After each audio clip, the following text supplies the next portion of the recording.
وَمِن شَرِّ النَّفَّثَاتِ فِي الْعُقَدِ وَمِن شَرِّ حَاسِدٍ إِذَا حَسَدَ۔ نحمدہ ونصلی ونسلم علی رسولہ الکریم، اما بعد، فاعوذ باللہ من الشیطان الرجیم، بسم اللہ الرحمن الرحیم۔ ام یحسدون الناس علی ما آتاہم اللہ من فضل، صدق اللہ مولانا العظیم۔ حسد ایک ایسی جان لیوا روحانی بیماری ہے جو آج کے دور میں ناسور کی شکل اختیار کر چکی ہے۔ اس کی سب سے بڑی وجہ یہ ہے کہ لوگ دین اسلام سے دور ہو چکے ہیں، اللہ سے دور ہو چکے ہیں، اور اللہ رب العزت نے جو قرآن پاک کی صورت میں ہمیں تعلیمات عطا کی، ان تعلیمات سے دور ہو چکے ہیں۔ کیونکہ ایک حاسد انسان جب اپنے کسی دینی یا دنیاوی نعمت اپنے بھائی یا بہن کے پاس دیکھتا ہے تو وہ یہ خواہش کرتا ہے کہ وہ نعمت اس سے چھن جائے یا وہ نعمت اس کو نہ ملے۔ اور اس کی سب سے بڑی وجہ یہ ہے کہ وہ اللہ کی جو تقسیم ہے اس تقسیم پر راضی نہیں ہوتا۔ اگر ایک انسان یہ خیال کرے کہ اللہ رب العزت نے سب کی جو شکلیں بنائی ہیں وہ سب سے الگ الگ بنائی ہیں، اللہ رب العزت نے ان سب کی تقدیر الگ بنائی ہے، سب کے رنگ، سب کی نسل الگ الگ ہے، ان کے گھروں کے ماحول الگ الگ ہیں،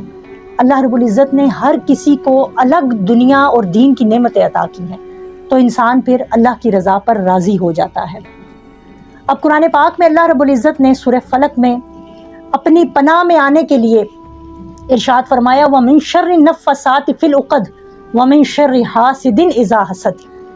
اور گروں پہ پھونک مارنے والے جادوگروں اور جادوگرنیوں کے شر سے اللہ رب العزت ہمیں اپنے پناہ میں رکھے، اور ہر حاسد کرنے والے کے شر سے جب وہ حسد کرے۔ اگر غور کیا جائے تو قرآن پاک میں یہ دونوں آیتیں اکٹھی ہیں کہ جب ایک انسان حسد کرتا ہے تو وہ چنگاری اس کے دل میں جب جلتی ہے تو وہ ایک آگ کی صورت اختیار کر لیتی ہے، اور پھر وہ انسان کسی کو نقصان پہنچانے کے غرض سے مختلف ہیلے اور حربے آزماتا ہے، اور آخر کار وہ چھپے ہوئے حملے کر کے کسی کو نقصان پہنچاتا ہے، وہ جادو ٹونا اور عملیات کر کے کسی سے وہ نعمتیں چھیننے کی کوشش کرتا ہے۔ تبھی یہ قرآن پاک کی دونوں آیتوں کو اللہ رب العزت نے اکٹھا فرمایا کہ وہ شر جو ہے جو حسد سے آتا ہے، وہ شر ایک انسان کو، اس کے قبیلے کو بھی تباہ و برباد کر دیتا ہے اور معاشرے کے اندر بھی تباہی پھیلتی ہے۔ ایک مغرب کے ماہر نفسیات کا قول ہے کہ اگر ایک تیزاب کو کسی برتن میں ڈالا جائے تو اس برتن کو وہ تیزاب زیادہ نقصان پہنچائے گا بنسبت اس کے کہ وہ تیزاب کسی دوسرے پر ڈالا جانے والا ہو۔ جس پر تیزاب ڈالا جانے والا ہے ضروری نہیں ہے کہ وہ اس کو نقصان پہنچائے، ہاں جس برتن میں وہ موجود ہے اس کو ضرور نقصان پہنچائے گا۔ حسد کی مثال بھی ایسے ہے کہ جب ایک انسان حسد کرتا ہے وہ دل ہی دل میں سلگتا رہتا ہے، اس کے دل میں انتقام کی آگ جلتی رہتی ہے، اور جب وہ بدلہ لے لیتا ہے یا کسی کو نقصان پہنچا لیتا ہے اس کے بعد اس کا ضمیر جاگ جاتا ہے، اور پھر اس کا ضمیر اسے ملامت کرتا ہے کہ یہ تم نے کام غلط کیا ہے۔ حسد کرنے والے کے لیے تباہی ہی تباہی ہے، اس کی دنیا بھی برباد ہے، اس کی آخرت بھی برباد ہے، کیونکہ اللہ رب العزت کی ناپسندیدہ چیزوں میں سب سے بڑی چیز یہ حسد کرنا ہے۔ آقا علیہ الصلوۃ والسلام نے ارشاد فرمایا کہ حسد سے بچو، کیونکہ حسد جو ہے وہ تمہارے اعمال کو اس طرح سے جلا کر راکھ کر دیتا ہے کہ جس طرح آگ خشک لکڑی کو جلا کر راکھ کر دیتی ہے۔ اس لیے ہمیں یہ چاہیے کہ ہم معاشرے کے اندر سے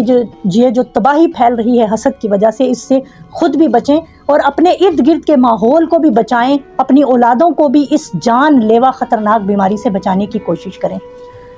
اس کا جو خاص طریقہ کار ہے وہ یہ ہے کہ اللہ سے توبہ کی جائے، جب بھی دل کے اندر ذرا سا بھی حسد آئے تو اللہ سے معافی مانگی جائے،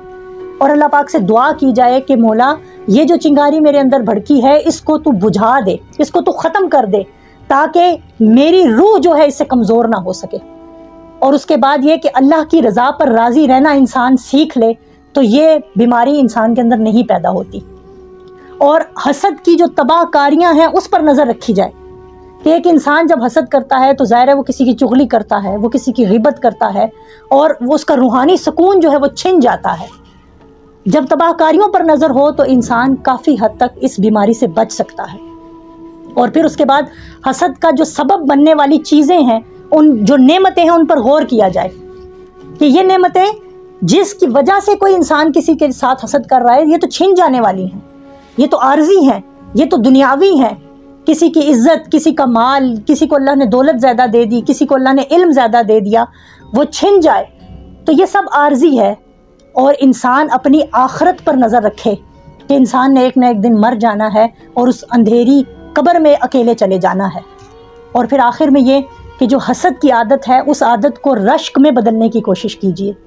کیونکہ رشک ایک اتنی خوبصورت چیز ہے کہ ایک انسان یہ دیکھتا ہے کہ میرے فلاں مسلمان بھائی کو یا بہن کو اللہ پاک نے یہ نعمت عطا کی ہے، اللہ اس کی نعمت میں بھی اضافہ کرے اور یہ نعمت مجھے بھی عطا فرمائے، کاش یہ نعمت، یہ علم،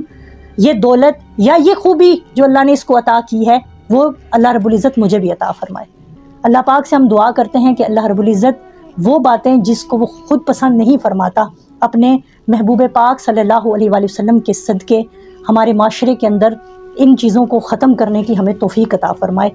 وما علینا الا البلاغ المبین۔